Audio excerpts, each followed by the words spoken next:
Hello everyone, welcome to Gate Academy. This is our lecture number 3 on electrical measurement या electrical measuring instrument. Electrical measuring instrument. अरे यार spelling गलत लिख दिया बताओ.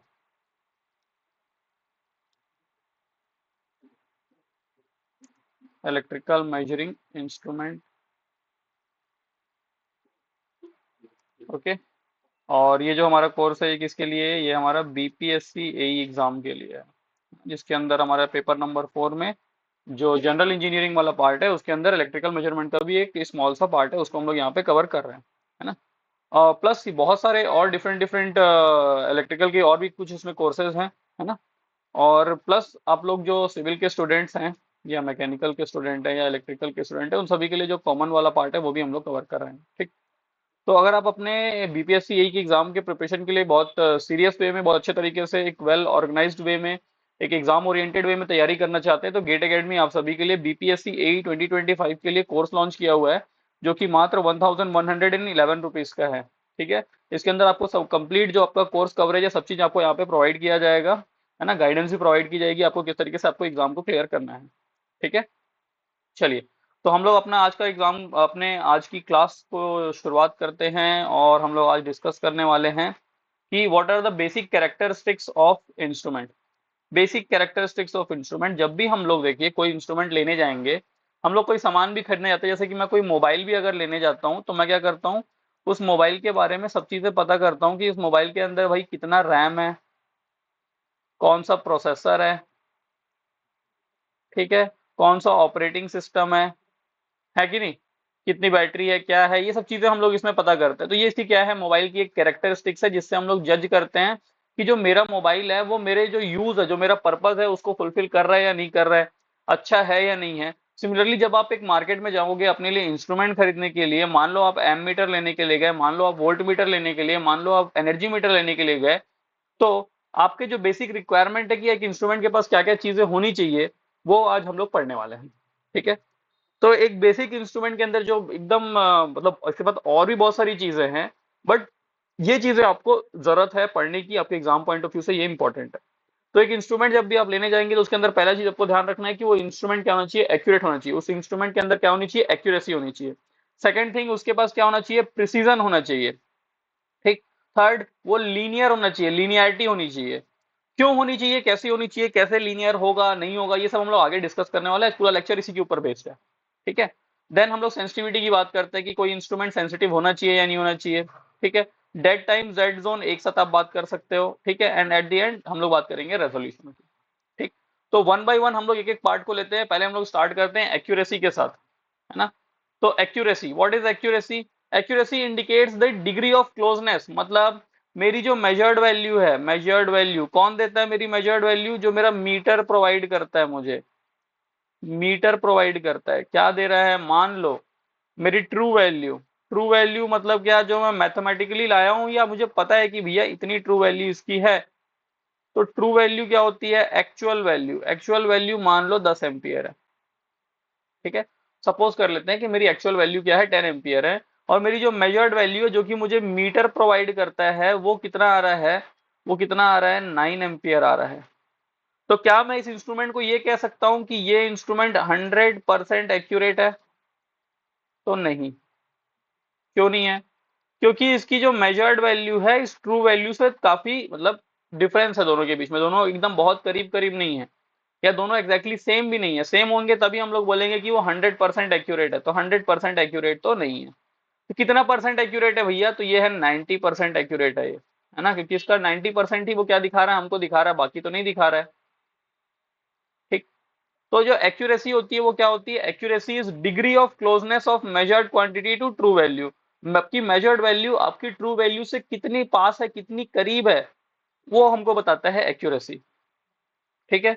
जैसे कि मैं आपको एग्जांपल लेता हूं कि मेरे पास, समझ लो मेरे पास तीन क्या है, मेरे पास तीन डिवाइसेस हैं, ठीक है, या कहना चाहिए 4 डिवाइसेस है, 4 डिवाइसेस है. पहला जिसका बोल रहा है कि इसकी एक्यूरेसी दी हुई है ±1%, ठीक.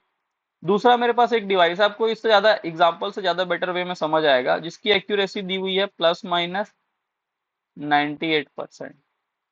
तीसरा मेरे पास डिवाइस है, थर्ड मेरे पास डिवाइस है जिसकी एक्यूरेसी है 98%। ठीक। और फोर्थ मेरे पास एक डिवाइस है जिसकी एक्यूरेसी है, मुझे मालूम है कि वो है 2%। ठीक है। ये मुझे यहाँ पे स्पेसिफिकेशन दिया हुआ है, मेरे पास चार डिवाइसेस है, A B C and D. अब मुझे बताना है कि कौन सा डिवाइस सबसे ज्यादा एक्यूरेट है इसमें से, सबसे ज्यादा एक्यूरेट कौन सी डिवाइस है। तो देखो, आपको पहला चीज तो यहाँ पे कुछ डिफरेंस नजर आ रहा होगा, डिफरेंस कुछ ऐसा नजर आ रहा होगा कि भाई इनके साथ में क्या है, प्लस माइनस का साइन लगा हुआ है। ऑप्शन नंबर जो इंस्ट्रूमेंट ए है और इंस्ट्रूमेंट बी है, इनके साथ प्लस माइनस का साइन लगा हुआ है। वहीं इंस्ट्रूमेंट सी और इंस्ट्रूमेंट डी में, मतलब अरे यार डी की जगह 4 लिख दिया हूं, ठीक। इंस्ट्रूमेंट सी और इंस्ट्रूमेंट डी में प्लस माइनस का साइन नहीं है। तो पहले तो हमको ये समझना है कि इसमें एक्यूरेसी बेसिकली है कौन सी। तो डायरेक्ट अगर मैं कहूं तो ये जो सी ऑप्शन और डी ऑप्शन है, ये आपको क्या प्रोवाइड कर रहे हैं, ये आपको बता रहा है कि ये हमको बताता है percentage deflection. Percentage deflection, percentage deflection का मतलब है, मान लेता हूं मैं ट्रू वैल्यू है मेरी, वो कितनी है, 100 एम्पियर है। ठीक है। मेरी ट्रू वैल्यू क्या है, 100 एम्पियर है।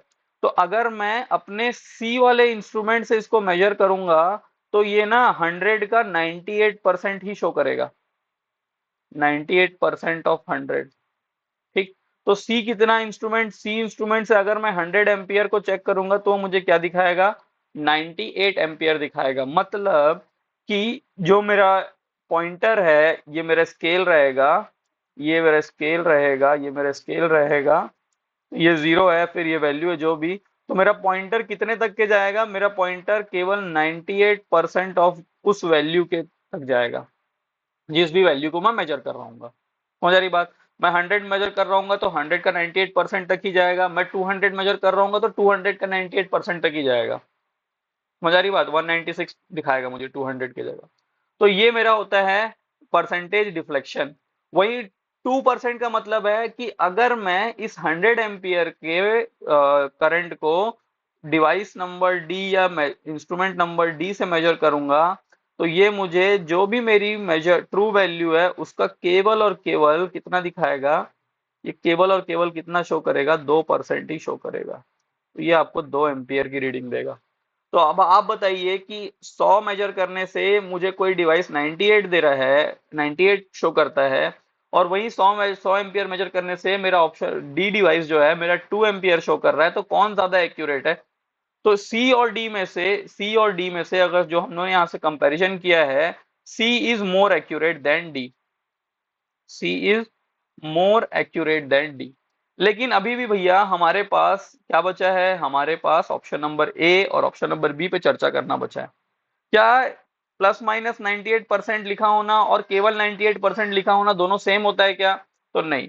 जिसके साथ प्लस माइनस अटैच होता है, देखो जिसके साथ प्लस माइनस अटैच्ड है वो जो हमको दे रहा है, ये हमको परसेंटेज एरर बता रहा है। ये हमको क्या बता रहा है, परसेंटेज एरर बता रहा है। मान लो अगर मेरी ट्रू वैल्यू कितनी है, मेरी ट्रू वैल्यू 100 एम्पियर है, तो मैं अगर डिवाइस नंबर ए से इसको मेजर करूंगा, तो डिवाइस नंबर ए मुझे +-1% ऑफ 100 का एरर शो करेगा, का एरर। +-1 1% 100 का कितना होगा, 99। तो ये मुझे क्या शो रीडिंग दिखाएगा, ये मुझे 99 से 101 तक एम्पियर की रीडिंग शो करेगा। ठीक है। ये होता है मेरा प्लस माइनस में होना, मतलब ये एरर शो कर रहा है। ऑप्शन नंबर मेरा डिवाइस नंबर बी में अगर यूज करूंगा, तो वो मुझे क्या देगा, +-98% ऑफ 100 का एरर देगा। 100 जितना भी मेजर कर रहा हूं उसका इतना परसेंट वो एरर में दे चला जाएगा। +-98% ऑफ एरर का मतलब भैया 98% ऑफ 100 का मतलब होता है 98। तो पहले तो प्लस कर लो आप 98, मतलब ये हो गया, माइनस करेंगे तो ये हो जाएगा 2 एम्पियर से 198 एम्पियर, कुछ भी शो करेगा ये। समझ आ रही बात। तो इन दोनों में सबसे ज्यादा एक्यूरेट कौन है? या मेरे पास option number A, option number B में ज्यादा एक्यूरेट कौन है? ऑप्शन नंबर ए ज्यादा एक्यूरेट है। क्यों? क्योंकि वो मेरे मेजर ट्रू वैल्यू के, मेरे ट्रू वैल्यू के ज्यादा करीब इसका आंसर आ रहा है। देखो 99, या तो एक कम आ रहा है या तो एक ज्यादा जा रहा है। तो सबसे ज्यादा एक्यूरेट, मोस्ट एक्यूरेट कौन है? मोस्ट एक्यूरेट है ए डिवाइस, और मेरा डिवाइस नंबर ए, क्योंकि वो 100 को 99 दिखा रहा है या 101 दिखा रहा है। ए के बाद कौन है सबसे ज्यादा एक्यूरेट? तो ए के बाद जो एक्यूरेसी में आएगा वो आएगा हमारा option number, device number C, meter number C. C कितना है? सी 98% दिखा रहा है, मतलब अगर मैं 100 मेजर करूंगा तो मुझे 98 शो करेगा। क्लियर आ रही है बात? और फिर उसके बाद जो है 2% ऑफ 100, मतलब 2% एक्यूरेसी की बात करो या प्लस माइनस 98% एरर की बात करो, ये दोनों का मीनिंग सेम है, दोनों का मतलब क्या है? सेम है। तो इसके बाद बी एंड डी। तो 2% ऑफ एक्यूरेसी, 2% को हम लोग प्लस माइनस 98 भी लिख सकते हैं। वैसे प्लस माइनस 1% को हम लोग 99% एक्यूरेसी भी लिख सकते हैं। क्लियर है? तो ये तरीका होता है हम लोग का क्या करने का, डिटरमाइन करने का कि कौन ज्यादा बेटर है, हमको कौन सा टाइप का डिवाइस यूज करना है। क्लियर है? ठीक है। तो हमको यहां से क्या समझ आया? देखो आपका एरर क्या है, सबसे कम कहाँ पे? ऑप्शन नंबर ए में आपका एरर सबसे कम है। सबसे ज्यादा एरर कहाँ है? Plus minus 98%। तो यहां से आपको एक चीज और समझ आएगी कि एरर मिनिमम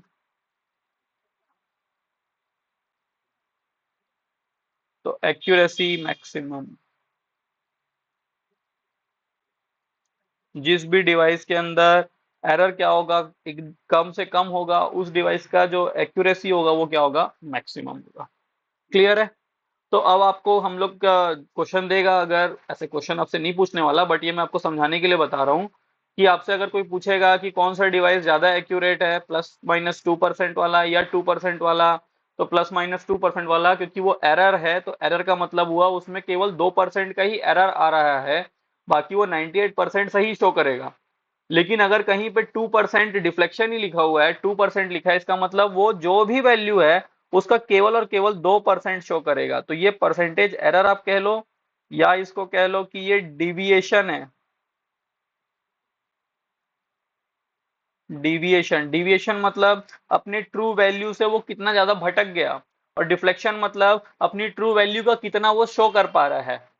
ठीक है? ये होता है प्लस माइनस, और प्लस माइनस ना होने पे क्या डिफरेंस आप करोगे। और बाकी एक्यूरेसी का मतलब तो आप समझ ही गए होगे कि जो आपके मेजर्ड वैल्यू जो है आपकी ट्रू वैल्यू का कितना करीब जा सकती है। एकदम एग्जैक्ट हो जाए तो बहुत बढ़िया है, बट वो पॉसिबल नहीं होता है ना। ठीक है, जस्ट अ मिनट। तो आई होप आप सबको एक्यूरेसी तो अच्छे तरीके से क्लियर हो गई होगी, है ना। Accuracy clear. एंड नाउ, एक मिनट ना, and now let's move forward. पहला हो गया हमारा एक्यूरेसी, जो मोस्ट फॉरमोस्ट इंपॉर्टेंट चीज है। देन है हमारे पास प्रिसीजन। प्रिसीजन, प्रिसीजन का मतलब क्या होता है? जैसे हम लोग कहते हैं ना कि भाई कोई भी, जैसे कि हम लोग अपने जो एंशियंट टेम्पल्स वगैरह में जाते हैं, वहां देखते हैं बहुत अच्छे तरीके से नक्काशी की हुई है, तो बोलते हैं बहुत प्रिसाइज नक्काशी किया है, वो है बहुत अच्छे तरीके से किया है एकदम। हर पिलर में जो भी हम लोग ने डिजाइन बनाया है उन्होंने एकदम सेम बनाया, एकदम प्रिसाइज है। तो प्रिसाइज वर्ड हम लोग डेली इन रेगुलर लाइफ में यूज करते रहते हैं, but in terms of instrument उसका क्या मतलब है? तो इंस्ट्रूमेंट में उसका मतलब है कि आपका जो इंस्ट्रूमेंट है, मान लो मैं एक वोल्ट मीटर लिया, मैंने क्या किया, एक वोल्ट मीटर लिया। उस वोल्ट मीटर से पहली बार मैंने क्या किया, मेजरमेंट किया। 10 एम्पियर को मेजर कर रहा था मैं, true value 10 ampere of true value को मैं मेजर कर रहा हूँ। तो मुझे मेरा वोल्ट मीटर पहली बार में मुझे 9.9 एम्पियर शो किया। बहुत बढ़िया यार, एक्यूरेसी बहुत अच्छी है, 99% ऑफ एक्यूरेसी है।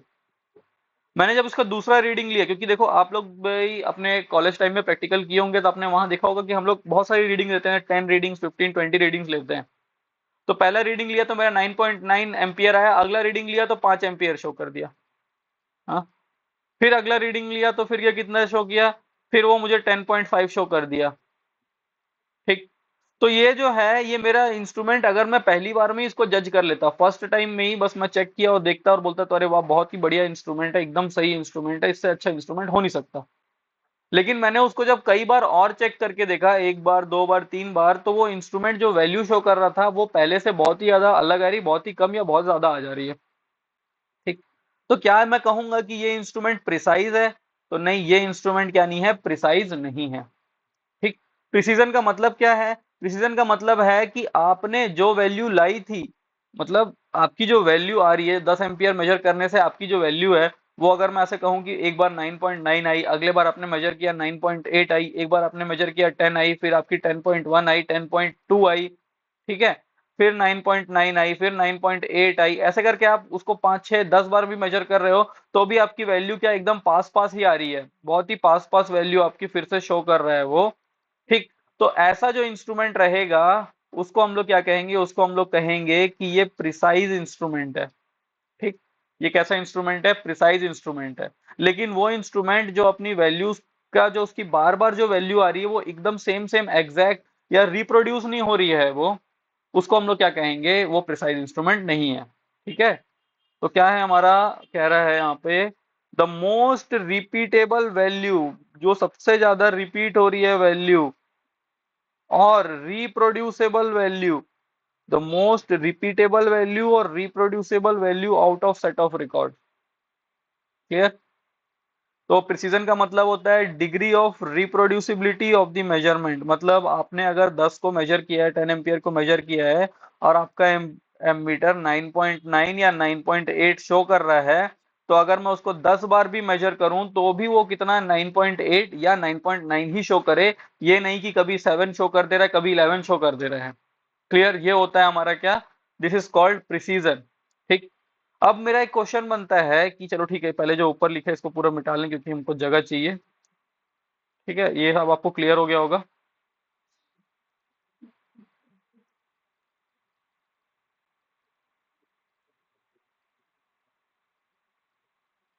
हाँ। अब मेरा क्वेश्चन बनता है कि अगर कोई डिवाइस 100% प्रिसाइज है, कोई डिवाइस, ध्यान से सुनना, अगर if a device is 100% precise, क्या वो 100% एक्यूरेट भी होगा? खुद सोचिए आप, कि अगर कोई डिवाइस 100% प्रिसाइज है तो क्या वो 100% एक्यूरेट होगा? तो हमको लगता है कि यार हो सकता है ये क्या हो, 100% एक्यूरेट हो। बट देखो मैं आपको एक एग्जांपल बता रहा हूँ। हम लोग वो क्या बोलते हैं, देखते हैं आर्चरी वाला, देखते हैं ओलंपिक्स में, क्या नाम है उसका, जो दीपा कुमारी ऐसे कुछ नाम है ना, जो हमारे इंडिया से आर्चरी में है। तो ये आर्चरी का सेटअप है।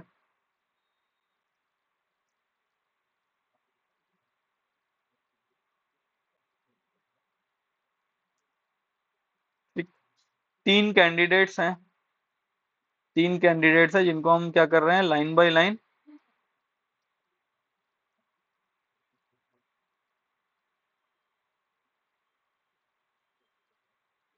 ये हमारा ए, ये हमारा बी, और ये हमारा सी।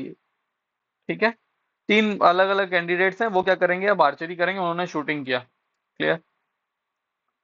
शूटिंग किया, और उन लोग का कुछ इस टाइप से वो आया, ये 2 3 4 5 6। ठीक है, छः छः हम लोग ने सबको दिया एरो, उसने 6 शूट किया। ठीक। फिर हमारा जो बी था उसने क्या किया, उसने भी शूट किया, 1 2 3 4 5 6। ठीक। फिर जो सी था वो क्या था, उसने भी शूट किया। ठीक है। तो इन्होंने कुछ शूटिंग की इस टाइप से, अपन ने आपको रिजल्ट मिला। तो ए वाले में हमको नजर आ रहा है कि भैया इसको तो एकदम सेंटर पे मारना चाहिए था, बट इसने सेंटर पे क्या मारा, एक भी नहीं मारा। तो ये क्या है, नॉट एक्यूरेट, तो एक्यूरेट नहीं है, नॉट एक्यूरेट। और जो इसने जितने भी इसने एरो छोड़े वो सभी के सभी एरो एक पास पास में नहीं है, या एक के पास एक नहीं है, बहुत दूर दूर स्कैटर्ड है एकदम, इसका मतलब ये प्रिसाइज भी नहीं है। Not precise. वही मैं अगर बी कैंडिडेट की बात करूं तो बी कैंडिडेट के क्या किया, इसने बहुत ही अच्छे तरीके से क्या किया, एक ही जगह पे इसने जितने भी एरो छोड़े वो सभी के सभी एरो गया और एक ही पॉइंट पे, एक पॉइंट के एकदम करीब करीब पास पास में ही था। इसका मतलब कि भैया ये क्या है, ये प्रिसाइज तो है, ये क्या है, प्रिसाइज है। प्रिसीजन का मतलब क्या है, प्रिसीजन का मतलब है कि डिवाइस जो भी आउटपुट प्रोवाइड कर रहा है वो बार बार उसी चीज के आसपास या उसी चीज को रिप्रोड्यूस करता रहे। तो इसने भी क्या किया, इसने भी जो एरो उसने छोड़ा, वो एरो जो उसने एम लगाया वो क्या था, सबका सब वो एरो का पूरा बंच छह का उसका पास पास में था बहुत, तो इसका प्रिसीजन तो काफी ज्यादा है। लेकिन भैया इसको एक्यूरेट होना चाहिए था, एक्यूरेट तब होता जब वो इस सर्कल के अंदर करता। तो ये क्या है, नॉट एक्यूरेट। ये कैसा है, नॉट एक्यूरेट, ये एक्यूरेट नहीं है। प्रिसाइज तो है लेकिन एक्यूरेट नहीं है। सी वाले की बात करूं मैं तो ये देखो फिर से इसके जितने भी छह एरो हैं ये एक दूसरे के बहुत ही पास पास एक दूसरे के ऊपर ही हैं। तो ये क्या है, बहुत ही ज्यादा प्रिसाइज है, इसकी शूटिंग बहुत ज्यादा प्रिसाइज है। प्लस इसने बहुत ही एक्यूरेटली जो सेंटर है सेंटर को हिट किया है, तो ये एक्यूरेट भी है। ठीक, प्रिसाइज भी है एक्यूरेट भी है, ये प्रिसाइज है लेकिन एक्यूरेट नहीं है। ना ये एक्यूरेट है ना ये प्रिसाइज है। तो हमको यहाँ से एक चीज मालूम चली कि कोई भी डिवाइस जरूरी नहीं है कि अगर वो 100% प्रिसाइज है तो उसका एक्यूरेसी ज्यादा होगी। बट इसका उल्टा जरूर ट्रू है कि अगर कोई डिवाइस एक्यूरेट है तो उसके पास प्रिसीजन जरूर होगा। ठीक है, वही चीज मैं आपको बताना चाह रहा था और वही चीज यहाँ पे लिखी भी है। क्या लिखा है, प्रेसिडेंट नहीं है, प्रिसाइज इंस्ट्रूमेंट है। ठीक है, प्रेसिडेंट लिखा गया है। ए हाई प्रिसाइज इंस्ट्रूमेंट, रुक जाओ,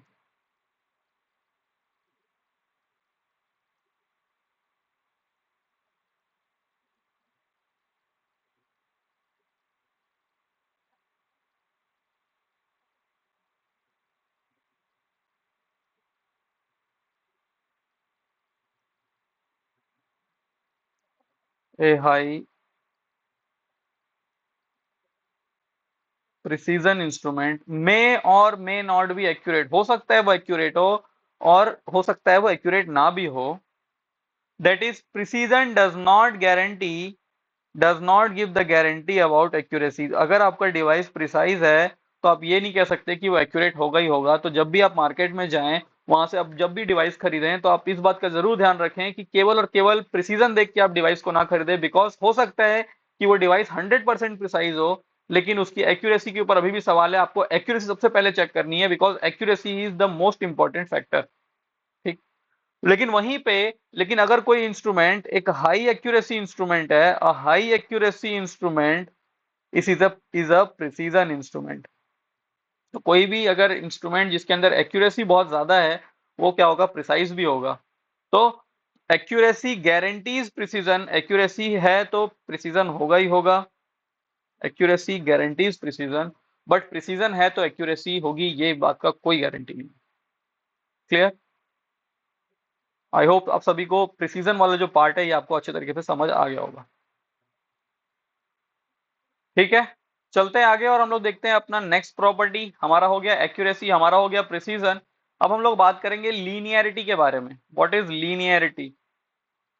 ठीक, लीनियरिटी का मतलब है कि आपका जो आउटपुट आ रहा है, या मैं कहना चाहिए चेंज इन आउटपुट जो है वो डायरेक्टली प्रोपोर्शनल है या नहीं है चेंज इन इनपुट से, या आपका जो आउटपुट है वो डायरेक्टली प्रोपोर्शनल है या नहीं है इनपुट से। तो कह रहा है हमारा क्या कहता है ये, if the output is proportional to input then it is called linear. अगर हमारा आउटपुट जो है,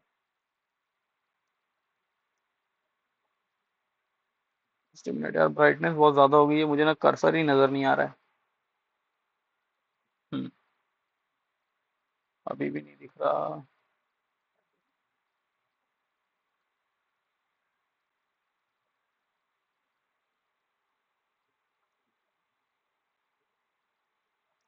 ठीक, if the output is proportional, if the output is proportional to input then it is called linear। ठीक, अगर आपका आउटपुट आपके input के प्रोपोर्शनल है तो वो क्या होगा, लीनियर। या मैं कहूं आपका कि इफ, मैं ऊपर लिख रहा हूं, if change in output is equal to change in input, change in input, then device is called linear. मतलब that is change in output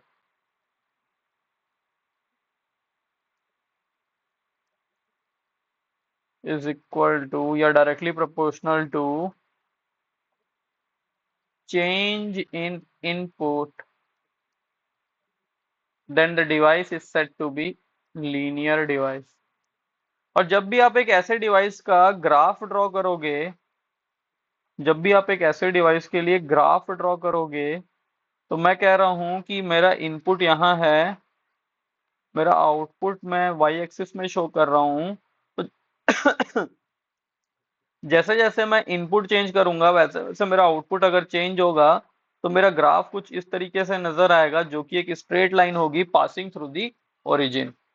तो वही कह रहा है, आपसे एग्जाम में भी डायरेक्टली पूछा जा सकता है कि आपसे एग्जाम में पूछा जाएगा कि भैया कि a graph of a linear system, एक लीनियर सिस्टम का, एक लीनियर डिवाइस का जो ग्राफ है वो कैसा होगा, तो वो होगा एक straight line, a straight line passing through the origin, a straight line passing through the origin, ये हमारा क्या होगा, ग्राफ होगा, दिस इज अवर ग्राफ। ठीक। अब लीनियरिटी जो है, ठीक है भाई, है नहीं है, पर लीनियरिटी इतना इंपॉर्टेंट क्यों है हमारे लिए? ठीक। तो लीनियरिटी हमारे लिए ये इसलिए इंपॉर्टेंट है, अगर कोई डिवाइस लीनियर होगा, अगर कोई इंस्ट्रूमेंट लीनियर होगा, तो उसका स्केल भी क्या होगा, लीनियर होगा, स्केल विल बी लीनियर। और अगर कोई डिवाइस नॉन लीनियर होगा, नॉन लीनियर होगा, तो उसका स्केल भी क्या होगा, नॉन लीनियर होगा, scale will be non linear. अब लीनियर या नॉन लीनियर क्या फर्क पड़ता है उससे? हाँ, लीनियर हो स्केल या नॉन लीनियर हो, तो उससे क्या फर्क पड़ता है? देखो, मैं एक लीनियर डिवाइस का स्केल बना रहा हूँ, स्केल आप समझ रहे होंगे, जैसे कि ये मेरा स्केल है, और उस स्केल के ऊपर क्या है, पॉइंटर मूव करता है। अगर मेरा लीनियर डिवाइस रहेगा, तो ये अगर यहाँ 0 है, यहाँ क्या है, 2 है, उतने ही डिस्टेंस के बाद क्या होगा, 0 और 2 के बीच में जितना डिस्टेंस है, उतने के बाद ही 4 होगा, 4 के बाद फिर 6 होगा, फिर 8 होगा, फिर 10 होगा, देन 12, देन 14, देन 16, 18। ठीक। तो आपका जब पॉइंटर मान लो 2 या 4 के बीच में रुकता भी है, और एग्जैक्टली बीच में रुक रहा है, तो आप बता भी पाओगे कि हाँ भैया 2 या 4 के बीच में है, इसकी वैल्यू कितनी होगी, इसकी वैल्यू 3 होगी। ठीक। ये आपके लिए क्या है, ये लीनियर स्केल है। वहीं अगर मैं एक नॉन लीनियर स्केल बनाऊं, वहीं अगर मैं एक नॉन लीनियर स्केल बनाऊं, तो नॉन लीनियर स्केल कुछ ऐसा रहेगा, ये यहाँ 0 है, यहाँ पे क्या है, 2 है, फिर उतने ही डिस्टेंस के बाद आपको क्या मिलेगा, 4, 4 4 4 4 16, 16 16 64, एंड सो ऑन। ठीक। तो आपका जो स्केल है वो यहाँ पे क्या है, इवनली डिस्ट्रीब्यूटेड नहीं है। अगर मेरा स्केल अब ये 64 या और 16 के बीच में, या 2 या 4 या 16 के बीच में आ जाएगा, तो मैं उसको क्या नहीं कर पाऊंगा, मैं उसको प्रॉपरली रीड नहीं कर पाऊंगा, जो कि मैं पहले कर पा रहा था। ये होता है नॉन लीनियर स्केल। तो लीनियर स्केल क्या है, अगर आपका आउटपुट में जो चेंज, इनपुट में जो चेंज हो रहा है उसके प्रोपोर्शनली ही आपका आउटपुट में चेंज हो रहा है, तो आपका डिवाइस क्या होगा, लीनियर डिवाइस होगा। अगर आपका इनपुट में जो चेंज हो रहा है वो और आउटपुट में जो चेंज हो रहा है उसमें जो रिलेशन है वो डायरेक्टली नहीं है, डायरेक्टली प्रोपोर्शनल नहीं है, दिस मीन्स दैट आपका जो स्केल है वो नॉन लीनियर स्केल होगा। और जहां पे भी नॉन लीनियर स्केल होगी, वहां पे क्या दिक्कत होता है, इन नॉन लीनियर स्केल में जो वो है, एट द स्टार्टिंग और एट द एंड, हमारा स्केल जो रहता है बहुत ज्यादा क्रैम्प्ड रहता है, एकदम पास पास पास पास रहता है, तो आप उस वैल्यू को ना रीड ही नहीं कर पाओगे। ठीक। तो पहले देख लेते हैं क्या लिखा है, the scale of a meter depends upon the technology inside, depends upon the technology inside the meter, whether the technology is linear और non linear scale, non linear, scale depends upon it. अगर मेरा technology linear है तो मेरा scale भी क्या होगा, linear होगा। अगर मेरी टेक्नोलॉजी नॉन लीनियर है तो मेरा स्केल भी क्या होगा, नॉन लीनियर होगा। क्लियर। अब क्या होगा लीनियर, कब होगा नॉन लीनियर, ये मैं आपको बता रहा हूं, ठीक है। ठीक। तो उससे पहले हम लोग देख लें क्या हम लोग ने अभी क्या समझा यहाँ पे। हम लोग ने समझा, अगर लीनियर टेक्नोलॉजी है या हमारा लीनियर डिवाइस है या लीनियर इंस्ट्रूमेंट कहूं मैं,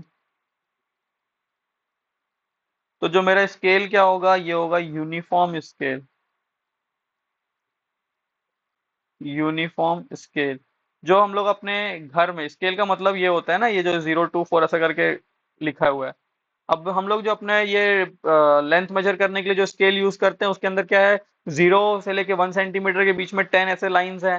वैसे ही 10 और 20 के, 1 और 2 के बीच में भी 10 लाइंस हैं। वैसे उनका जो डिस्टेंस है वो क्या है, एकदम बराबर है। 0 और 1 का बीच का जो डिस्टेंस है, 1 और 2 का 2, और 3 का 3, और 4 का, सब डिस्टेंस बराबर बराबर बराबर है। तो उसको हम लोग क्या एग्जांपल ले लो, आप उसको कह सकते हो कि वो एक यूनिफॉर्म स्केल है। वहीं अगर मैं एक नॉन लीनियर इंस्ट्रूमेंट लूं, एक नॉन लीनियर इंस्ट्रूमेंट लूं, एक नॉन लीनियर इंस्ट्रूमेंट लूं, तो आपको जो स्केल मिलेगा वो नॉन यूनिफॉर्म स्केल मिलेगा। नॉन यूनिफॉर्म स्केल देखने को मिलेगा। ठीक। अब आप अपने वैसी स्केल को इमेजिन कर लो, यहाँ से लेके यहाँ ये 0 है, 0 से लेके यहाँ तक 1 है। फिर ये 1 के बाद डायरेक्ट 4 आ जाएगा, 4 के बाद उतने ही डिस्टेंस में 8 आ जाएगा। फिर आ जाएगा आपका 32। फिर आ जाएगा आपका 64। तो आप डिसाइड ही नहीं कर पाओगे भाई, 4 और 8 के बीच में अगर यहाँ पे है तो वैल्यू क्या होगी। तो ये होता है हमारा नॉन लीनियर स्केल। ठीक। अब क्या है अपने पास, अगर मैं अभी, हम लोग देखो, हम लोग ने अभी पीएमएमसी ये सब डिवाइस तो पढ़ा नहीं है, लेकिन मैं आपको बता दूं कि जो यूनिफॉर्म स्केल है आपको ये देखने को मिलेगा पीएमएमसी इंस्ट्रूमेंट के अंदर। अभी पीएमएमसी इंस्ट्रूमेंट क्या है, अपनी नेक्स्ट क्लास में हम लोग उसको पढ़ने वाले हैं। और ये जो नॉन यूनिफॉर्म स्केल है आपको ये एमआई, मूविंग आयरन इंस्ट्रूमेंट के अंदर देखने को मिलेगा। ठीक है। एमआई मतलब मूविंग आयरन इंस्ट्रूमेंट, पीएमएमसी मतलब permanent magnet moving coil instrument. कैसे होते हैं, क्या कैसे होते हैं, क्यों होते हैं, नेक्स्ट क्लास में। ठीक। फिलहाल के लिए मान लो, जान लो कि कौन लीनियर होता है, कौन नॉन लीनियर होता है। क्लियर। अब देखो, अब हम तो जान रहे हैं कि देखो हमारे जो इन प्रैक्टिकली सभी जो भी डिवाइसेस हैं वो जो क्या होंगे, सब के सब नॉन लीनियर ही होते हैं। और ये जो नॉन लीनियर डिवाइसेस होते हैं, नॉन लीनियर जो डिवाइसेस होते हैं या नॉन लीनियर इंस्ट्रूमेंट होते हैं, नॉन लीनियर इंस्ट्रूमेंट फॉलो करते हैं, non linear instruments follows square law. Square law को ये फॉलो करते हैं। ठीक है। तो ये अपना क्या है, दिक्कत है, परेशानी है। तो अब हम लोग इसको कैसे टैकल करेंगे ये देखना है। Just minute, just minute. ठीक। देखिए, मैं एक डायग्राम बना रहा हूं, मैं आपको बता रहा हूं एक नॉन लीनियर डिवाइस किस टाइप से उसका कर्व बनता है।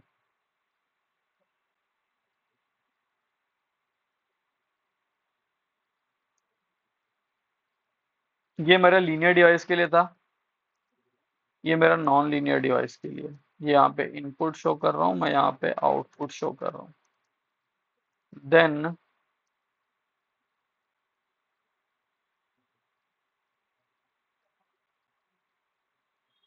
ये एक नॉन लीनियर डिवाइस की कैरेक्टरिस्टिक्स है, जो मैंने रेड से ड्रॉ किया है, ये एक नॉन लीनियर डिवाइस की कैरेक्टरिस्टिक्स है।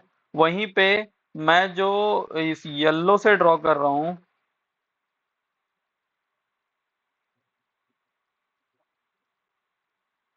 जो येलो डॉटेड लाइन है मेरी, ये क्या है, एक लीनियर डिवाइस की कैरेक्टरिस्टिक्स है। क्लियर। तो ये जो इनके बीच का थोड़ा सा और अच्छे तरीके से बनाना चाहता हूँ।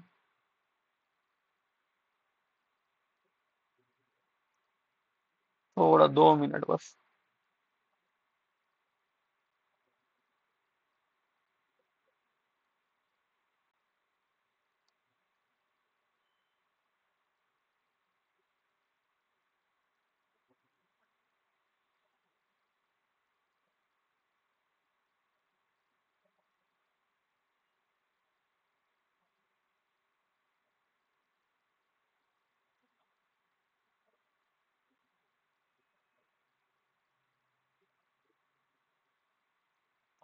ठीक। ये जो है, ये मैं क्या बोलते हैं, ये प्रैक्टिकल एक लीनियर डिवाइस बनाया, क्योंकि इसके अंदर कुछ ना कुछ डेड टाइम डिले टाइम होगा, ये अभी हम लोग आगे पढ़ लेंगे अभी आज की क्लास में। अगर ये मैं नहीं बनाऊंगा ना तो फिर थोड़ा सा इश्यू होगा आपको समझने में, इस वजह से मैं उसको बना रहा हूँ। ठीक। हाँ, अब बढ़िया है। अब देखो, ये आपका जो रेड वाली डॉटेड लाइन है, वो जो रेड वाली हमारी डॉटेड लाइन है, ये शो करती है हमको, ये रेड वाली जो लाइन है ये शो करती है नॉन लीनियर कैरेक्टरिस्टिक्स को, जो कि स्क्वायर लॉ को फॉलो करता है। और ये जो येलो डॉटेड लाइन है, ये लीनियर कैरेक्टरिस्टिक्स को शो करती है। ठीक। अब क्योंकि मेरा जो डिवाइस है, मैं चाहता हूं कि मेरी क्या ना हो, लीनियरिटी ना खत्म हो जाए, मेरी लीनियरिटी गुम ना हो जाए, तो मैं क्या करूंगा, मैं कोशिश करूंगा कि मैं अपने डिवाइस को उसके लीनियर रीजन में, जो कि आपको दिख रहा होगा यहाँ पे, वो जो भी नॉन लीनियर डिवाइस है, वो कुछ समय के लिए इतने दूर में क्या कैसा बिहेव कर रहा है, लीनियरली बिहेव कर रहा है। लीनियर रीजन है ये। मैं कोशिश करूंगा कि मैं अपने जो भी इंस्ट्रूमेंट है उसको जब भी ऑपरेट कराऊं, तो वो उसका जो ऑपरेशन हो वो किसमें हो, लीनियर रीजन में ही हो। तो ये कैसे होगा, तो मेरा जो भी मीटर रहेगा, ध्यान से सुनना, मैं इसको आपको जो बता रहा हूँ, जो भी मेरा मीटर है, जो भी मेरा इंस्ट्रूमेंट है, उसका जो स्केल है, उसका जो रेंज है, उसका जो रेंज है, वो रेंज के किस में आना चाहिए, मिडिल में आना चाहिए, जो भी मेरी मेजर्ड वैल्यू है, मिडिल में। इसका मतलब क्या है, देखो क्या रहता है कि जो मेरा मीटर रहता है, मीटर का जब मैं स्केल बनाऊंगा, आप किसी भी नॉन लीनियर डिवाइस का बनाएंगे, तो स्टार्टिंग में वो क्या होगा, बहुत ही ज्यादा पास पास होगा, एकदम क्रैम्प्ड होगा, बीच में फिर वो फैला रहेगा।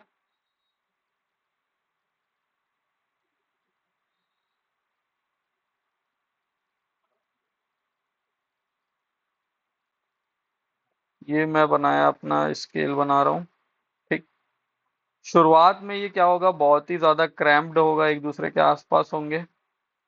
ठीक। ये कोई भी लीनियर डिवाइस आप ले लो, उसके अंदर आपको ऐसा ही नजर आएगा, नॉन लीनियर डिवाइस, सॉरी। ठीक है। बीच में जब आप आएंगे, आ,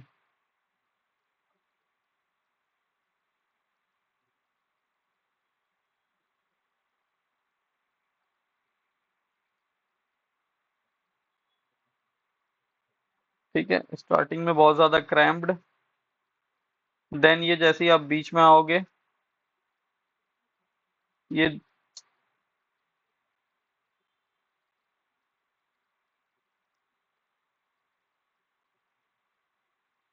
ये क्या हो जाएगा, ये फिर से लीनियर रीजन टाइप से बिहेव करेगा, ये इसका लीनियर रीजन है।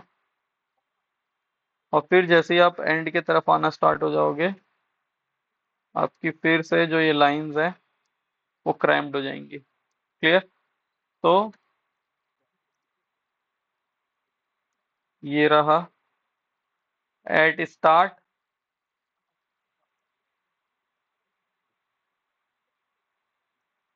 Cramped at start, starting and ending. जो भी मेरा स्केल रहेगा, उसके शुरुआत में और उसके अंत में आपको कैसा दिखेगा, ये क्रैम्प्ड रहेगा। जो लाइंस है बहुत दूसरे एक दूसरे के पास पास रहेंगी, आप उसको डिस्क्रिमिनेट नहीं कर पाओगे, अलग अलग नहीं बता पाओगे कि भाई ये दो दिखा रहा है, चार दिखा रहा है, छह दिखा रहा है, आठ दिखा रहा है। ठीक। लेकिन वहीं पे ये बीच में कुछ समय के लिए कैसा बिहेव करेगा, ये बीच में जो स्केल है हमारा, वो लीनियर टाइप से बिहेव करेगा। ठीक है। Linear, that is uniform scale है यहाँ पे। अब आप बताओ कि मेरा पॉइंटर अगर शुरुआत के पास यहाँ कहीं रहेगा तो आपको रीडिंग लेने में आसानी होगी, या मेरा पॉइंटर यहाँ कहीं रहेगा तो रीडिंग लेने में आसानी होगी। तो आप कहोगे कि सर जब भी मेरा पॉइंटर अगर मेरे मिडिल सेक्शन में रहे, क्योंकि मिडिल सेक्शन ही क्या होगा हमारे, कोई भी नॉन लीनियर डिवाइस का लीनियर रीजन उसके मिडिल सेक्शन में आता है ना, लगभग मिडिल के आसपास में आपको उसका लीनियर सेक्शन देखने को मिलेगा। तो अगर मेरा जो नॉन लीनियर डिवाइस है उसका मिडिल सेक्शन के आसपास अगर वैल्यू आ रही, तो मैं उसको ज्यादा अच्छे तरीके से रीड कर पाऊंगा, पढ़ पाऊंगा, है ना, एज कंपेयर टू अगर वो शुरुआत में या एंड में आती है। तो अब देखो, मेरा एक क्वेश्चन है आपसे, एक सिंपल सा क्वेश्चन है कि मेरी मेजर्ड वैल्यू या मेरी जो ट्रू वैल्यू है मेरा 16 एम्पियर का, मुझे 16 एम्पियर रीड करनी है, मेरे पास तीन ठोक एम मीटर है। पहला एम मीटर है 0 से 100 एम्पियर रेंज का। दूसरा एम मीटर है 0 से 20 एम्पियर रेंज का। तीसरा एम मीटर है मेरे पास 0 से 30 एम्पियर रेंज का। मेरे लिए सबसे बेस्ट, सबसे अच्छा कौन सा मीटर होगा इन तीनों में से? मुझे कौन सी वैल्यू मेजर करनी है? तो देखो यार, मुझे मेजर करनी है क्या, मुझे मेजर करनी है अपने लिए, मुझे मेजर करना है 16 एम्पियर। ठीक। देखो मैंने अभी अभी आपको बताया कि आपको कोशिश करना है कि जो वैल्यू आप मेजर कर रहे हो वो आपके स्केल के कहाँ पे आए, ये बीच में कहीं पे आए। ना शुरुआत में नहीं आना है, ना एंड में आना है। अब देखो, अगर मेरा 0 से 100 एम्पियर का रेंज का एमीटर है तो यहाँ पे क्या होगा, 0 होगा। यहाँ पे कहीं बीच में मान लेता हूँ, बीच में एकदम अगर मैं बोलूँ तो 50 कहीं पे होगा यहाँ पे। और ये आपका एंड पे 100 है। इसका मतलब ये शुरुआत शुरुआत में कहीं पे आएगा, यहाँ कहीं पे रहेगा ये 16 एम्पियर, यहाँ कहीं आएगा। क्योंकि 16 एम्पियर शुरुआत में आएगा और वहां पे जो हमारी स्केल रहती है वो नॉन यूनिफॉर्म रहती है, मुझे पढ़ने में दिक्कत होगा, मैं बता नहीं पाऊंगा। तो ये भैया ये मेरे लिए ठीक नहीं है। मेजर जरूर कर लेगा एम मीटर, 0 से 100 एम्पियर वाला एम मीटर जरूर मेजर कर लेगा 16 एम्पियर को। लेकिन आप उस स्केल में पढ़ नहीं पाओगे कि वो कितना दिखा रहा है। ठीक। वहीं अगर मैं दूसरी की बात करूं, दूसरा दूसरा क्या है, 0 से 20 एम्पियर का, ये रहा 0 से 20 एम्पियर बना लिए भाई। ये 0, ये 20 एम्पियर, यहाँ कहीं पे 10 एम्पियर होगा। 10 एम्पियर के बाद आपको लग रहा होगा कि ये यहाँ कहीं पे 15-16 आपको दिखेगा। तो ये कहाँ पे आ गया, ये फिर से कहाँ पे आ गया, एट द एंड आ गया, एंड में आ गया। एंड में भी क्या दिक्कत है, एंड में भी वही दिक्कत है जो शुरुआत में दिक्कत थी कि मेरा जो पॉइंटर है वो तो चला जाएगा 16 पे, लेकिन वो जो स्केल है वो स्केल नॉन यूनिफॉर्म है, मुझे नजर नहीं आएगा, मैं उसको ठीक से बता नहीं पाऊंगा वो 16 पे, 18 पे, 20 पे, किस पे है। तो मुझे ये वाला भी, बी वाला इंस्ट्रूमेंट भी यूज नहीं करना चाहिए। मैं अगर सी इंस्ट्रूमेंट की बात करूं, अगर मैं सी इंस्ट्रूमेंट की बात करता हूं, तो मेरा सी इंस्ट्रूमेंट का स्केल कुछ ऐसा होगा। यहाँ होगा 0, यहाँ होगा 30, बीच में कहीं आ रहा होगा 15 वगैरह। ठीक। अब ये जो मेरा 16 है वो इसके आसपास ही होगा, 15, 16, 17 या 14, 13। ठीक। तो ये किधर आ रहा है, मिडिल में आ रहा है, 16 एम्पियर इसके मिडिल में आ रहा है। क्योंकि वो मिडिल में आ रहा है तो मैं ज्यादा बेटर तरीके से यूनिफॉर्म स्केल को रीड कर सकता हूँ, और यूनिफॉर्म स्केल आपका कहाँ रहेगा, इस मिडिल पार्ट में ही रहेगा, यूनिफॉर्म स्केल। तो मेरे लिए बेस्ट इंस्ट्रूमेंट कौन सा है 16 एम्पियर रीड करने के लिए? मेरे लिए बेस्ट इंस्ट्रूमेंट है ऑप्शन नंबर सी, 0 से लेके 30 एम्पियर। क्लियर? तो आई होप आपको ये लीनियरिटी वाली जो पार्ट है कि लीनियर की चीज क्या होती है, ये आपको क्लियर हो गई होगी। ठीक है ना? बढ़ते हैं आगे और देखते हैं अगली क्या प्रॉपर्टी है हमारे पास। नेक्स्ट प्रॉपर्टी है हमारी, next property is our sensitivity. Sensitivity क्या चीज है? सेंसिटिविटी का सिंपली ये मतलब है कि मैं कोई डिवाइस में, क्या था, ये मेरा एम मीटर है मान लो, यहाँ 0 एम्पियर, यहाँ 5 एम्पियर, यहाँ 10 एम्पियर। मैं बोल रहा हूँ कि मेरा जो डिवाइस है 5 एम्पियर शो कर रहा था, क्योंकि इसके अंदर जो इनपुट आ रहा था वो कितना आ रहा था, 5 एम्पियर का आ रहा था। अब अगर मैं इस इनपुट में थोड़ा सा भी चेंज करूं, अगर मैं इस इनपुट में 5.1 एम्पियर मतलब 0.1 एम्पियर का भी अगर मैं चेंज ला रहा हूं, तो मेरा आउटपुट उसके करस्पॉन्डिंग 5.1 शो करना चाहिए। समझ आ रही बात? मेरा वो इंस्ट्रूमेंट इतना सेंसिटिव होना चाहिए कि smallest of the smallest change को भी वो क्या कर सके, डिटेक्ट कर सके, और आउटपुट उसके अकॉर्डिंग दे। मैं 100 एम्पियर मेजर कर रहा था, मैं 100 एम्पियर मेजर कर रहा हूं, और उसमें मेरा, मैंने 1 एम्पियर करंट बढ़ा दी या घटा दी, तो तुरंत मेरा पॉइंटर आगे की ओर या पीछे की ओर थोड़ा मूव करना चाहिए, इंडिकेटिंग दैट कि उसको समझ आ गया कि क्या तो करंट थोड़ी कम हुई है, थोड़ी ज्यादा हुई है। समझ आ रही बात? तो ये होती है हमारी सेंसिटिविटी। तो सेंसिटिविटी क्या है? सेंसिटिविटी हमारी क्या दिखाता है, हमको रिलेशन बताता है। सेंसिटिविटी जो कि हम लोग एस से डिनोट करते हैं, ये होता है हमारा change in output upon change in input. ठीक है? Change in output upon change in input. एक परफेक्टली मतलब एक बहुत ज्यादा हाईली सेंसिटिव जो इंस्ट्रूमेंट रहेगा उसका जो चेंज इन आउटपुट और चेंज इन इनपुट रहेगा ये क्या रहेगा, हमेशा 1 रहेगा। मतलब इसमें कोई भी चेंज आएगा तो तुरंत आपके इनपुट में भी क्या आएगा, चेंज होगा वो। ठीक है। और ये जो आपको मिलता है सेंसिटिविटी, ये आपको मिल जाएगी आपके किधर से, slope of the characteristics curve. Characteristics curve.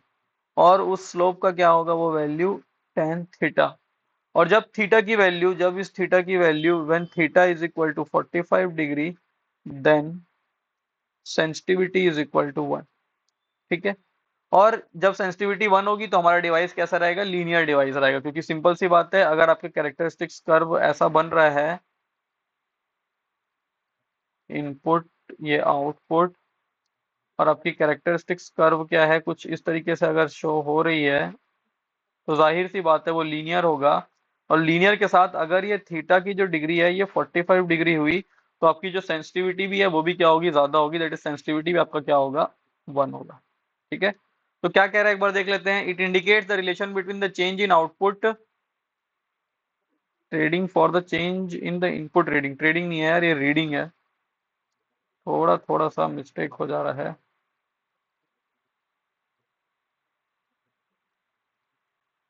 Change in output reading for the change in input reading.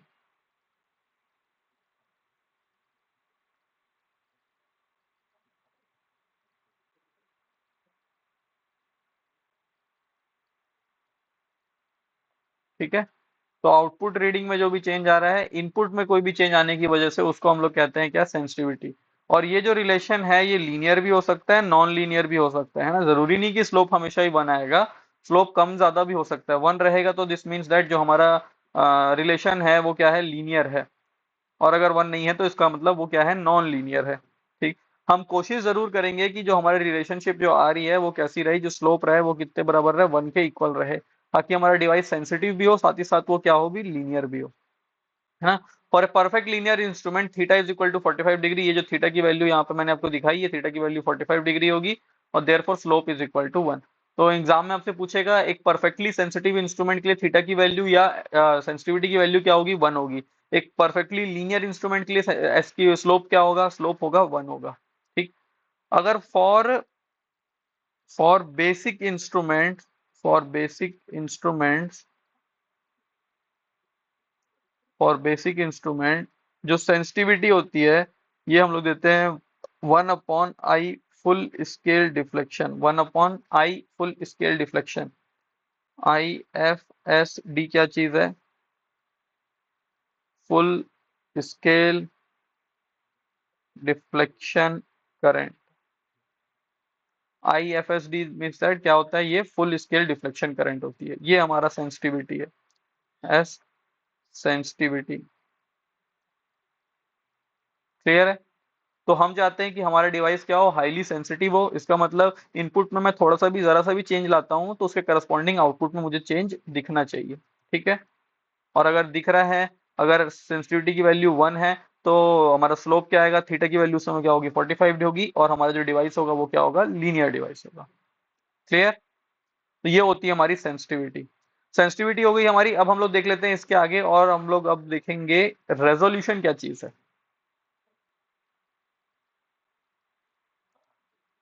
Resolution. Resolution क्या है, हम लोग कहते हैं ना, मोबाइल में जब हम लोग कोई वीडियो देख रहे हैं तो उसका रेजोल्यूशन 360p है, या उसका रेजोल्यूशन 480p है, या 1080p है, 720 पिक्सल है। वो हमारे मोबाइल के जो बोलना चाहिए उसका रेजोल्यूशन है। लेकिन जब हम लोग स्केल की बात करेंगे, जब हमारे मीटर की बात करेंगे, तो मीटर में क्या रहता है, मीटर में रहता है ऐसा स्केल। ठीक। मैं आपको एक एग्जांपल बता रहा हूँ कि एक यहाँ 0 है, ये 1 है, ये 2 है, ये 3 है, ये 4 है, ये 5 है। ये मेरा 1 मीटर है। दूसरा ये मेरा 1 मीटर है।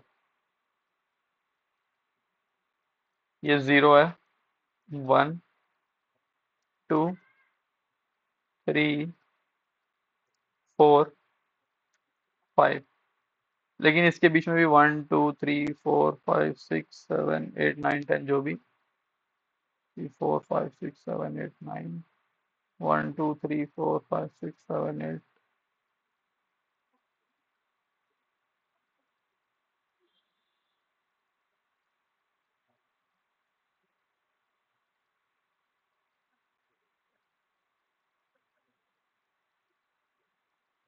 ठीक है, ये मेरे पास दो इंस्ट्रूमेंट है, दो अलग अलग डिवाइस है जिसका स्केल ऐसा है। और मैं कह रहा हूँ कि दोनों की रीडिंग ऐसी, मतलब सेम करंट को मैंने मेजर किया, दोनों सेम रीडिंग भी शो कर रहे हैं। अब आप मेरे को बताइए, मेरे को ऑप्शन नंबर ए वाले को ज्यादा आसानी से मैं रीडिंग बता पाऊंगा या ऑप्शन नंबर बी वाले में? तो आप कहेंगे कि सर 2 और 3 के बीच में तो है, इतना समझ आ रहा है ए में, लेकिन एग्जैक्ट वैल्यू क्या है वो हमको समझ नहीं आ रही है। वहीं पे आप बी में गिन के बता दोगे कि क्या है, दो, 2.1, 2.2, 2.3, 2.4, तो 2.4 एम्पियर इसमें से फ्लो हो रही है। तो इसमें आपने रेजोल्यूशन जो है, इसका क्या है, रेजोल्यूशन जो है वो हाई है। इसका रेजोल्यूशन क्या है, हाई है। अगर वही है यहाँ पे जो मैं दो और बीच के बीच में 10 डिविजन्स बना रहा हूँ, वो 10 की जगह मैं 20 बना दूंगा, तो बोलूंगा कि उसका रेजोल्यूशन इससे भी ज्यादा हाई होगा। समझ आ रही बात? तो रेजोल्यूशन को हम लोग एक और नाम देते हैं, दैट इज डिस्क्रिमिनेशन। मतलब आप अलग अलग बता पा रहे हो भाई कि पॉइंटर मेरा 2.4 पे है, 2.5 पे है, 2.6 पे है, किस पे है मेरा पॉइंटर। इसको अगर आप डिस्क्रिमिनेट कर पा रहे हो तो वही हमारा रेजोल्यूशन कहलाता है ना? या फिर मैं ये कहूं कि मैं जो अपने इनपुट में जो सबसे छोटे से छोटा जो चेंज लाया, जिसको मैं अपने आउटपुट की रीडिंग में मेजर कर सकूं, मतलब मेरा पॉइंटर उसको दिखा सके कि हाँ भाई मैं देखो 2.4 में था, 2.5 में खिसक गया, जैसे आपने 0.1 एम्पियर की करंट लगाई, एक्स्ट्रा लगाई। वही अगर मैं यहाँ पे कर दूंगा तो पॉइंटर थोड़ा आगे तो बढ़ जाएगा, वो पॉइंटर अपना बढ़िया से काम कर रहा है, इंस्ट्रूमेंट बढ़िया से काम कर रहा है, लेकिन मेरे स्केल ठीक नहीं है। समझ आ रही बात? तो ये होता है हमारा resolution. The smallest output that we can detect in scale with clarity, clarity के साथ और सर्टेनिटी के साथ, मैं जो भी smallest of the smallest output जो मैं बता सकूं, उसको हम लोग क्या कहते हैं, रेजोल्यूशन कहते हैं। रेजोल्यूशन का फॉर्मूला होता है, रेजोल्यूशन का फॉर्मूला होता है full scale value upon total number of division, total number of division. अगर मैं अपने ये बी वाले की बात करूं तो देखो, पहले ए वाले की बात करता हूं, तो ए के लिए रेजोल्यूशन क्या आएगा, ए के लिए रेजोल्यूशन आएगा, फुल स्केल वैल्यू कितनी है इसकी, 5 है। और टोटल नंबर ऑफ डिवीजन कितना है भाई, 1 2 3 4 5 ही है, तो 5/5 रेजोल्यूशन 1 आया। ठीक। बी में बात करूं क्या, मेरा फुल स्केल वैल्यू कितना है, फुल स्केल वैल्यू कितना है, फुल स्केल वैल्यू 5 है, लेकिन रेजोल्यूशन कितना है, तो 1 2 3 4 5, 5 तो डिवीजन है, लेकिन उस डिवीजन में भी क्या है, हर एक में 10 10 का सब डिवीजन भी है, तो ये इंटू आ जाएगा 10, ये हो जाएगा 0.1। इसका मतलब है कि मैं यहाँ पे केवल क्या मेजर कर पाऊंगा, मैं या तो 0 या तो 1 या तो 2 या तो 3 या तो 4 या तो 5, यही चीजें मेजर कर पाऊंगा इसमें। वही मैं यहाँ पे बताना चाह रहा हूँ कि मैं 0.1 एम्पियर की भी करंट जो आपके इनपुट में चेंज आ रही है उसको भी डिटेक्ट करके बता सकता हूँ। यहाँ पे करंट मान लो 3 पे है, मैं कह रहा हूँ ऑप्शन नंबर ए में पहले मैं करंट 3 एम्पियर दे रहा था, बढ़िया 3 पे ये दिख रहा था। अब मैंने करंट इनपुट में चेंज किया कितना, 3.1, 1 एम्पियर की बढ़ोतरी कर दी, 0.1 एम्पियर की बढ़ोतरी कर दी। तो ये पॉइंटर आगे तो मूव करेगा, लेकिन मुझे पता नहीं चलेगा कितना वो पॉइंट कर रहा है, कितनी वैल्यू पे वो शो, कितनी वैल्यू को वो शो कर रहा है। लेकिन वही चीज मेरा यहाँ पे 3.1 में चला जाएगा पॉइंटर, और मैं इजिली मेजर कर पाऊंगा कि ये 3.1 एम्पियर है। इसको हम लोग कहते हैं रेजोल्यूशन। क्लियर? ये होता है हमारा रेजोल्यूशन। ठीक है, आई होप आप सबको ये समझ आ गया होगा। हमको कैसा डिवाइस सेलेक्ट करना चाहिए जिसका रेजोल्यूशन क्या हो, हाई हो, हाई रेजोल्यूशन डिवाइस हमको सेलेक्ट करना है। क्लियर है ना? हाई रेजोल्यूशन का मतलब ये नहीं होता कि रेजोल्यूशन की वैल्यू हाई आए, हाई रेजोल्यूशन डिवाइस का मतलब होता है कि हमारे पास जो नंबर ऑफ सब डिविजन है वो ज्यादा होते जाए। Clear? Next is dead time and delay zone. Dead time मतलब क्या, मान लो मैंने क्या कर दिया, ये मेरा स्केल है ऐसा, ये 0 1, ये मेरा स्केल 0 पे रखा हुआ है। ठीक है, ये 1, ये 2। मैंने क्या किया, मैंने इसको दिया, मतलब मेरा भी स्केल क्या था, कनेक्टेड नहीं था, जैसे ही मैं कनेक्ट किया उसको मैं बोल रहा हूँ t=0 टाइम पे। मैं जैसे ही इसको t=0 टाइम पे कितना, 0.2 एम्पियर की करंट दिया इसको मैंने। ठीक है, मैंने क्या दिया इसको, 0.2 एम्पियर की करंट दिया। लेकिन क्योंकि अभी हम लोग आगे चल के पढ़ेंगे कि हमारे डिवाइस के जो भी इंस्ट्रूमेंट हम लोग बनाते हैं उसके अंदर क्या क्या चीजें हैं। एक इलेक्ट्रोमैग्नेट है, एक मैग्नेट है, तो उसके जो उसका जो मैकेनिज्म जब तक वो स्टार्ट होता है, क्योंकि मैकेनिकल पार्ट से मूविंग पार्ट से थोड़ा स्टार्ट होने में डिले होता है। तो 0.2 एम्पियर जब मैं करंट इसको दिया, तो मेरे पॉइंटर को इमीडिएटली पॉइंटर 0.2 पे ना जाके कुछ देर के बाद जाता है, कुछ देर के बाद पहुंचता है वो 0.2 पे। ठीक है। वो जो डिले आया टाइम में, मैंने करंट क्या दे दिया था, थोड़ी देर पहले दे दिया था, सप्लाई थोड़ी देर पहले कनेक्ट कर दी थी, लेकिन मेरा पॉइंटर इमीडिएटली मूव नहीं किया, वो थोड़े देर बाद धीरे से मूव करके वहां पहुंचा, तो इस टाइम को हम लोग क्या कहेंगे, डीले टाइम कहेंगे। इस टाइम को हम लोग क्या कहेंगे, डीले टाइम। वही अगर मैं इसका क्या बनाऊं, इनपुट आउटपुट कैरेक्टरिस्टिक्स बनाऊं, इनपुट आउटपुट कैरेक्टरिस्टिक्स, तो ये मेरी इनपुट हो गई, ये मेरी इनपुट हो गई, ये मेरी आउटपुट हो गई। मैं इनपुट दिए जा रहा हूं, मैंने इनपुट 0.0 एम्पियर पहले करंट दी, ठीक है, 0 एम्पियर पे कुछ नहीं हुआ, क्योंकि जीरो पे कुछ होगा भी नहीं। फिर मैंने 0.1 दिया, मैंने 0.2 दिया, उसके बाद जा करके मेरा आउटपुट मुझे मिलना स्टार्ट हुआ। तो ये जो इतना जोन था जिसके लिए मैं इनपुट तो दे रहा था लेकिन कोई आउटपुट नहीं मिल रहा था, इसको हम लोग क्या कहते हैं, डेड जोन कहते हैं। समझ आ रही बात। और जो डिले हुआ मेरे सप्लाई देने के बावजूद, पॉइंटर इमीडिएटली उस पोजीशन, मतलब उस वैल्यू को, उस मेजर्ड वैल्यू को शो ना करके थोड़ी देर बाद जो शो कर रहा है, तो वो जो टाइम मेरा जो होता है उसको हम लोग क्या कहते हैं, डेड टाइम कहते हैं। ठीक है, तो आपको डेड टाइम डिले जोन समझ आ गया होगा, ये सिंपल सी चीज है, कुछ खास है नहीं। तो क्या कह रहा है, input to the system is applied at T is equal to zero, T is equal to zero पे मैंने इनपुट दिया, but the pointer will take some time to start from zero position, pointer कुछ समय लेगा zero position से start होने के लिए, because of the inertia of moving system. Moving system मैं आपको अगली लेक्चर में बताऊंगा। तो जो भी मेरा मूविंग सिस्टम का इनर्शिया, उसकी वजह से मेरा पॉइंटर मूव नहीं कर पाता है, और जब वो मूव करेगा तो वो जो समय लगा बीच का, उसको हम लोग क्या कहते हैं, डेड टाइम कहते हैं। उसको हम क्या कहते हैं, डेड टाइम कहते हैं। क्लियर।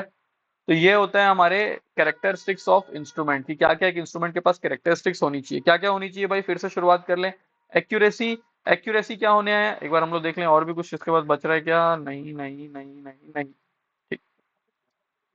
एक्यूरेसी क्या होनी चाहिए भैया, मेरी एक्यूरेसी हाई होनी चाहिए। प्रिसीजन कैसा होना चाहिए, प्रिसीजन मेरा क्या होना चाहिए, हाई होना चाहिए। लीनियरिटी क्या होनी चाहिए, लीनियरिटी 1 होनी चाहिए। सेंसिटिविटी भी क्या होनी चाहिए, हाई होनी चाहिए। डेड टाइम, डेड जोन, ये क्या होना चाहिए, लो होना चाहिए, कम से कम होना चाहिए। रेजोल्यूशन भी क्या होना चाहिए, मेरी हाई रेजोल्यूशन होना चाहिए। क्लियर। तो ये है हमारे बेसिक कैरेक्टरिस्टिक्स जो एक इंस्ट्रूमेंट के पास होनी चाहिए। ठीक है। दैट इज एक्यूरेसी होना चाहिए, प्रिसीजन होना चाहिए, लीनियरिटी, सेंसिटिविटी, रेजोल्यूशन, ये सब चीजें अपनी हाई हो, लीनियरिटी 1 हो, और डेड टाइम, डिले जोन, ये सब क्या हो, कम से कम हो। है ना। एक बार मैं फिर से आपको रिवाइज करा देता हूँ, एक्यूरेसी क्या चीज है। एक्यूरेसी मतलब होता है कि आपकी, जो आपने मीटर जो वैल्यू मेजर की, वो आपके ट्रू वैल्यू के कितना करीब है, या फिर कितना परसेंट है उसका। जितना ज्यादा उसका करीब आपका जाएगा, वो उतना अच्छा इंस्ट्रूमेंट होगा, उतना एक्यूरेट इंस्ट्रूमेंट होगा। ठीक। सिंपल। अगला प्रिसीजन, प्रिसीजन क्या है, प्रिसीजन है जो सबसे, आपका जो डिवाइस है, अगर कोई वैल्यू 10 एम्पियर को वो मेजर कर रहा है और वो 9.8 दिखा रहा है, ठीक है भाई, 100 10 को 10 नहीं दिखा रहा है, 9.8 ही दिखा रहा है, लेकिन वो 9.8 जब मैं 10 बार अगर उस इंस्ट्रूमेंट से मेजर करूं, तो वो ज्यादातर समय, मोस्ट ऑफ द टाइम, या कोशिश करें हमेशा ही 9.8 या 9.7 या 9.75 या 9.8 9.9 शो करे, आसपास की वैल्यू शो करे। ऐसा नहीं कि एक बार 9.8 शो कर रहा है, अगले में 2 या 4 शो कर रहा है। ठीक। तो ये होता है। और दूसरी बात क्या, कोई एक बहुत हाई प्रिसाइज इंस्ट्रूमेंट भी रहेगा, highly precise, high precise instrument भी है, तो गारंटी नहीं है कि वो एक्यूरेट होगा, लेकिन कोई अगर इंस्ट्रूमेंट एक्यूरेट है, बहुत हाईली एक्यूरेट इंस्ट्रूमेंट है, तो उसके अंदर प्रिसीजन जरूरी होगा। ठीक। लीनियरिटी का मतलब क्या है, कि हमारा जो आउटपुट है हमारे इनपुट के प्रोपोर्शनल हो। ठीक है। अगर मेरा आउटपुट मेरे इनपुट के प्रोपोर्शनल होगा तो मेरा स्केल यूनिफॉर्म होगा, अगर मेरा आउटपुट मेरे इनपुट के प्रोपोर्शनल नहीं है तो मेरा स्केल क्या होगा, नॉन यूनिफॉर्म होगा। नॉन यूनिफॉर्म स्केल को रीड करने में दिक्कत होती है, यूनिफॉर्म स्केल को रीड करने में उतनी परेशानी नहीं होती, आप इजिली बता सकते हो। नॉन यूनिफॉर्म जब भी हमारे रहेगा डिवाइस, जो कि इसका स्केल नॉन यूनिफॉर्म रहेगा, बिकॉज जो डिवाइस हमारा नॉन लीनियर डिवाइस है, तो दिक्कतें वहां पे ऐसी आएंगी कि आपको स्केल मेजर करने में परेशानी होगी। तो हमको क्या करना है, हमको कोशिश करना है कि मेरा कोई जो नॉन लीनियर डिवाइस भी है, वो भी किस पे ऑपरेट करे, लीनियर रीजन में ऑपरेट करे। नॉन लीनियर डिवाइस के कहाँ ऑपरेट करे, उसके लीनियर रीजन में ऑपरेट करे, और वो तब कर पाएगा जब जो मेरी मेजर्ड वैल्यू है, जो मेरी मेजर्ड वैल्यू, जो जिस वैल्यू को मैं मेजर करने जा रहा हूँ, वो मेरे स्केल के कहाँ पे आएगा, मेरे स्केल के मिडिल में आए। अगर वो मेरे स्केल के मिडिल में आ रही है, तो वहां पे थोड़ा सा क्या रहता है, लीनियर रीजन रहता है, उस लीनियर रीजन में मैं ज्यादा बेटर तरीके से देख पाऊंगा और बता पाऊंगा। ठीक। सेंसिटिविटी, सेंसिटिविटी का मतलब है कि आपके इनपुट में छोटे से छोटा, वो छोटे से छोटा भी चेंज अगर आपके इनपुट में कर रहा हूं तो आपके आउटपुट में उसके करस्पॉन्डिंग उतना चेंज दिखना चाहिए, उसको हम लोग कहते हैं सेंसिटिविटी। ठीक। नेक्स्ट इज क्या, what next is resolution. Resolution मतलब मैंने इनपुट में एक बहुत छोटा सा चेंज किया, मेरा आउटपुट में मेरा पॉइंटर मूव भी किया, मेरा पॉइंटर मूव भी किया, डिफ्लेक्ट भी किया, लेकिन अगर मैं उसको रीड ही नहीं कर पाऊंगा कि उसने कितना मूव किया, कितना आगे बढ़ा या कितना पीछे गया, तो वो क्या मतलब का। तो अगर मैं उसे रीड करना चाहता हूँ, मैं उसको पढ़ना चाहता हूँ, तो मेरा सिस्टम के पास मेरे स्केल क्या होना चाहिए, हाईली, उसका रेजोल्यूशन क्या होना चाहिए, हाई होनी चाहिए। ठीक है, ये बात हो गई। डेड टाइम और डिले जोन क्या चीज है। डेड टाइम मतलब मैंने सिस्टम को इनपुट दे दिया है, मेरा करंट फ्लो होना स्टार्ट हो गई है, बट अभी भी मेरा पॉइंटर अपने जीरो पोजीशन से मूव नहीं किया because of the inertia of the moving system that is present inside the instrument, उसको हम कहते हैं डेड टाइम। और डेड जोन का मतलब क्या है, मैं इनपुट दे तो रहा हूँ, 0.1 एम्पियर दिया, 0.2 दिया, 0.3 दिया, लेकिन मेरा पॉइंटर मूव नहीं कर रहा है। और ऐसा नहीं है कि डेड टाइम के बाद भी मूव नहीं कर, उसके बाद भी मूव नहीं किया, इसका मतलब कि इतना इनपुट देने से मेरा आउटपुट में कोई फर्क नहीं पड़ने वाला, मेरे अंदर का मैकेनिज्म वर्क नहीं करने वाला, मुझे थोड़ा और वैल्यू बढ़ानी पड़ेगी। तो वो वैल्यू जब तक आपका आउटपुट आपको कुछ शो ना करना स्टार्ट कर दे, वो हमारा क्या होता है, डेड जोन होता है वो रीजन। क्लियर है। ठीक। तो that's it for today's class. आज की क्लास में हम लोगों ने बेसिक कैरेक्टरिस्टिक्स ऑफ इंस्ट्रूमेंट पढ़ा। कल की क्लास में हम लोग जो अपना नेक्स्ट लेक्चर होगा उसमें हम लोग बेसिक इंस्ट्रूमेंट देखेंगे, बेसिक इंस्ट्रूमेंट्स देखेंगे। बेसिक इंस्ट्रूमेंट्स के अंदर हम पढ़ने वाले हैं कि कोई जो भी इंस्ट्रूमेंट है उसके अंदर हम लोग को कैसे डिफ्लेक्टिंग टॉर्क, कैसे कंट्रोलिंग टॉर्क, कैसे डैम्पिंग टॉर्क प्रोड्यूस होता है। ठीक है, ये सब चीजें हम लोग कल की क्लास में, अपने नेक्स्ट क्लास में पढ़ने वाले हैं। ठीक है, तो आप सभी लोग को मैं फिर से बता दूं, अगर आप बहुत ही अच्छे तरीके से एक बहुत ही सीरियसली प्रिपेयर करना चाहते हैं बीपीएससी एई एग्जाम के लिए, तो गेट एकेडमी ने आपके लिए कोर्सेज लॉन्च की हुई है, जो कि केवल 1111 रुपीज में आपको हमारा जो कोर्स है वो कंप्लीट आपको प्रोवाइड किया जा रहा है। ठीक, जो आपके एग्जाम के लिए बहुत इंपॉर्टेंट होगा, और आपको इसमें आप एक बार हमारा कोर्स परचेज करके देखिए। ठीक है, जो भी हमारे टीचर्स फैकल्टीज हैं वो सभी आपको ऑनलाइन पे यहाँ पे यूट्यूब में अवेलेबल हैं, आप वहाँ पे उसको देख सकते हैं कि भाई वो हम जो समझ आ रहा है नहीं आ रहा है जैसा है, और हमारा कोर्स को अवेल कर सकते हैं। आप गेट एकेडमी की ऐप में जाएंगे, वहां से जाके बीपीएससी का कोर्स अवेल कर सकते हैं। ठीक है, चलिए, चलिए स्टूडेंट, फिर मिलते हैं हम लोग नेक्स्ट क्लास में, और नेक्स्ट क्लास में हम लोग इसके आगे की टॉपिक्स को डिस्कस करेंगे। ठीक है, टाटा बाय, टेक केयर।